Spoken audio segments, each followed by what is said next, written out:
Hello there, and today we're going to give you an honest re-review of TerraTech World 4 version 0.6. We now have airplanes and boats in this game.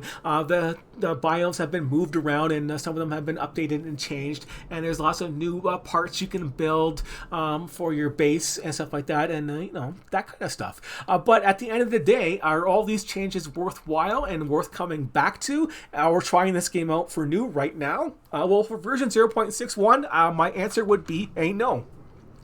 This game would get downgraded, actually. There is lots of new things that are handy and convenient and work nice, but the positives are less than the negatives in this game. That is why this game has been downgraded to a 4 out of 10 at the moment because of that. And what I mean by that is, like, you can't build a scrapper for yourself anymore. You have to actually just find one, and that's where the progression stops. You just, before you could build a scrapper right away and scrap your parts, now you can't. You have to find them in the desert to actually be able to progress, at least at the moment. That's going to change soon. And same for the launchpad quests.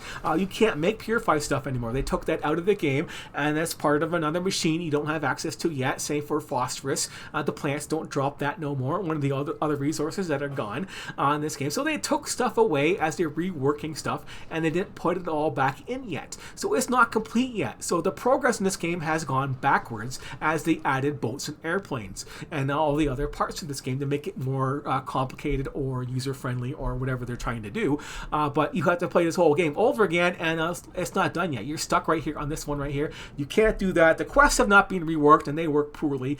Kill 100 techs, get 500. That is nowhere near balanced to what things cost anymore. That 500 is chump change and garbage. The quests do not align properly either. You got faction quest to do, and the last one is going to be the desert one that they have in the game so far, but the desert faction boss quest will not pop up even though you finished all the faction all the kill quests for the desert faction guys. You killed them all. You killed the 10, the next one's 20, 30, 40, and 50, and then no boss. That's what should happen next, obviously, but it doesn't. You have to do this quest right here twice, and then you get that.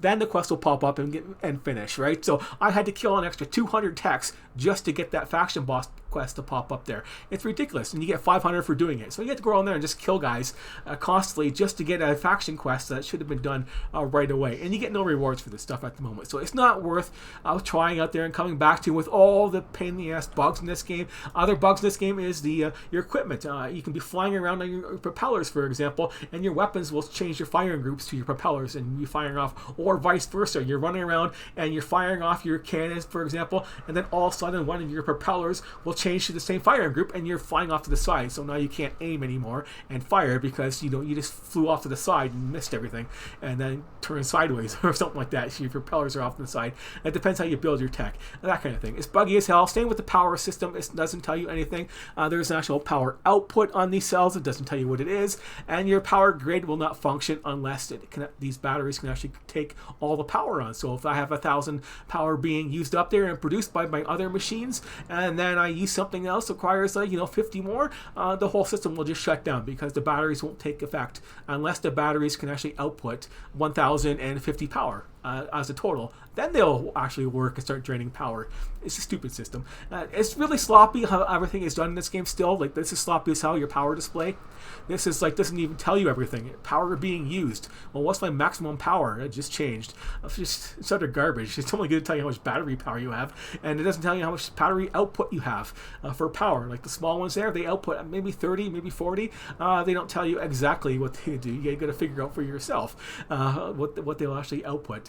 So yeah, the power systems in this game is garbage too. But for those of you that don't know, about this game, the basics of this game is, this is your tech. You run around, you have your different cabs. This is your starting cab right here. It's got some capacity on there, 200, and that's the amount of parts that you can actually use in this game. So if you want to put these wheels on there, these ones cost 36 to put these wheels on there. You want to put 4 wheels on there, you do the math. 4, 36 for 200. Well, this cab isn't going to run very well. You're going to have nothing for guns and stuff like that, and that's where the modifiers come in on this game. game, so it doesn't even tell you. It's so sloppy on how they do things. Like all the frames and all the axles in this game provide a 50% discount on wheels now. It's different from the system they used before because they had cab efficiency on there, and same for the weapon mounts. It's just 50% off your weapon, and that doesn't stack or anything like that, so you can't use two of them and have 100% off, which would be funny. But yeah, they don't work that way. You have to put these things on there to get 50%. So I have to spend 10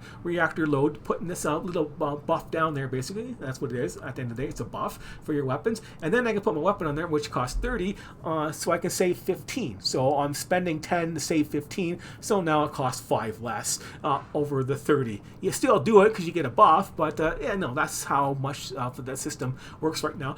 So at the end of the day, for the building your text, it's less fun than it used to be, and they are a lot smaller and weaker than they used to be. It's just less interesting to build them. There are some more cabs in this game. I'm missing 3 of them, and 2 of them that just won't pop up because the quests aren't there. Like this, the second cab that you get in the game normally is a wider version of this, and it's locked out for some reason. And same with I understand why the prototype the extended cab is locked out there. It's crap, and this cab is crap, and the water cab is crap. And that's the extent of the new parts, basically. And it's just all for the sea and the airplanes and stuff like that. So you have the propellers and the fins and stuff like that for your boats, and then you have your different tools for them, different things like there's the boat parts right there. They float, basically. They don't tell you exactly what they do, like how much buoyancy do they give. Is there a difference between them, or just a big huge reactor load cost on them all, because they cost a lot of parts. And same for the airplane parts. And to get something like this, the wings, they don't cost anything. Still under development, right? So the wings are free, and so that's why I have all these propellers on there, because these big propellers are still experimental and free. So yeah, why not put propellers on there that give you a boost? You can use them as a boost as a cheap turbo, or you can have them as for make a helicopter out of your text, which is what I did with them, because why not? You can take advantage of all the little things that you can to have a little bit of fun. Or at least it saves you some time swapping text back and forth in the snapshots, which you can do, right? You save your design, like the airplane that doesn't fly very well, and then you have a boat. There's my boat over there. You got to build boats like this in this game. You got to have them they have to put stuff really on the outside so you can actually float, and then you have to put your propellers and fins on the outside so you can actually get some turning. If you build a boat like you would normally do, you would just capsize and roll over and not turn at all. That's how crappy the system is in this game. There's just tons of crap like that in this game. It's just hard to tell you all the things that are still wrong with this game. The controls, for example, it doesn't tell you all the controls, which is kind of important, especially for the flying. And this was been out for like the longest time. My older videos have that. It's like hit the K button, and then now you can see your firing arcs, you can see your center of mass, and you can see the blue dot going up there, and that's the angle that you're going to be flying at there when you go off in the air, which is kind of important for flying. You want to be balanced and even, and you want to go up in the air. You want to go travel in that direction, and that's still wrong, right? You see that's a 45-degree angle basically, and if I hit the shift button, I am going straight up. So yeah, that's even wrong, but it's generally right for the most part if you're trying to make an airplane system for yourself. But yeah, you can just fly around like this. You can see that little place over there. That's where you go to get the fog. The clouds are in the way, but now you can see it. That little island over there. That's where you go for the traders. There's a trader in every zone now. You just go there, and it has little trade-in quest for themselves on the licensings for new cabs as you progress. And of course, you don't want to do the natural progression in this game. You start off way over there in the woodlands, and they direct you over to this island, and then they direct you over to this place over here, the swamp biome, which has been changed and reworked, and all this stuff on the outside for itself. And you got to just use the map and follow these little arrows everywhere, right? And that tells you where those traders are. And the airplane one is just over there. He's just over there, over that way a little bit more. Let's not land and crash. I should try that. See what happens if I just fall down and take the full damage of the fall damage. And see if my tech blows up or not. That'd be funny. But things you could do for fun. But yeah, there's an oil node in this zone now too for the swamp biome that directed to. So there's oil in the swamp biome. There's 2 of them. One on the other side, way the hell over there, closer to the boss for a base. But that's for another video. Right now we're discussing just the fundamentals of this game. You run around and kill stuff, get your parts and license them, and then that's about it. You don't craft parts anymore or anything like that. You just craft stuff to that you build, like if you want more fusion cores, that's in the desert. You get the fusion cores, you get the ingredients, you want to build them. There's the fusion core module. You need all these new parts. You need some diamonds that you farm in there. You need all these other ingredients that you get from the new combiner thing that you get, which is from other ingredients, right? From the extra refining that you do from the oil and the water and the acid. That's why it's a good place to build a base, right? You got oil and you got acid and you got water all in one little spot, so it's not too bad for yourself to make a base, unless you just travel around. And it's mostly about killing techs, right? So you just mostly about killing techs and getting their parts and that kind of thing as we bounce around. It's slow until I hit the turbo, right? It's a nice little tech, but I got the cores on there. But yeah, if you're interested in playing this game still anyways, even though it's going to be rated at 4 or 10 and not recommend you come back and play it yet until they actually update the game and have the actual content as caught up to what it was before, then it'll be up to like a 5 out of 10 right away, like instantly, basically, right? In my opinion, right now it's not worthwhile coming back and playing, but as soon as they add the machines that purify this titanium, and you can get that phosphorus from somewhere, and you can actually craft stuff like the scrapper, and you can do that kind of stuff in this game, and then it'll be on par to what it was before. Then it'll be back to like a 5 out of 10. Then it can work on all the stupid bugs that they have and the way the systems run right now, and fix that up there, because it really needs an overhaul. And then you really need to put that information on there. It's text blocks, like seriously, dude, that's making this like just take 5 minutes and put the shit on there, like, for fuck's sakes. Like, what do you gotta do? Like, put your stuff on there and tell you what they do. It's just annoying to me. And same for all the key kinds, stuff like that, and your all the keys, whatever. I'm just getting frustrated, right?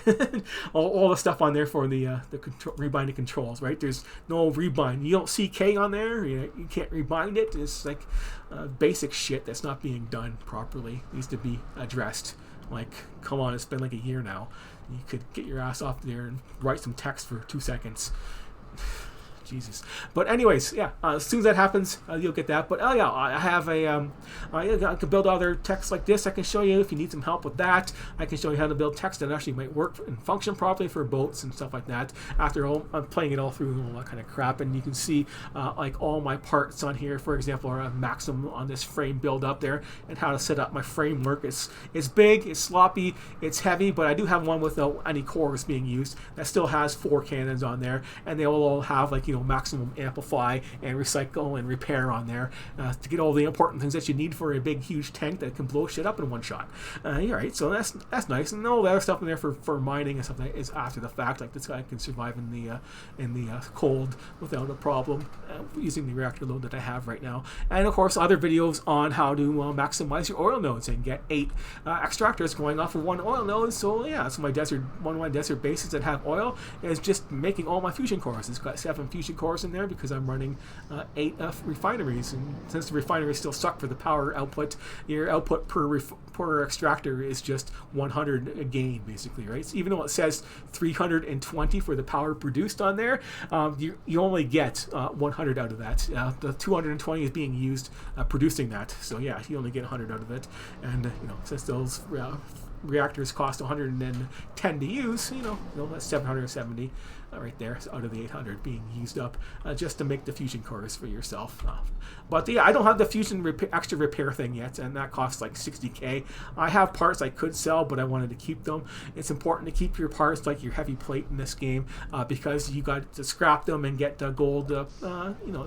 Gold farming is really a pain in the ass in this game. You don't get very much. You can't dig it out properly. So getting gold wiring from parts is really good. That's why you keep those big things on there. And same for the copper. Anything that you can scrap that for copper, mining copper is a pain in the ass, and you need a shit ton of it.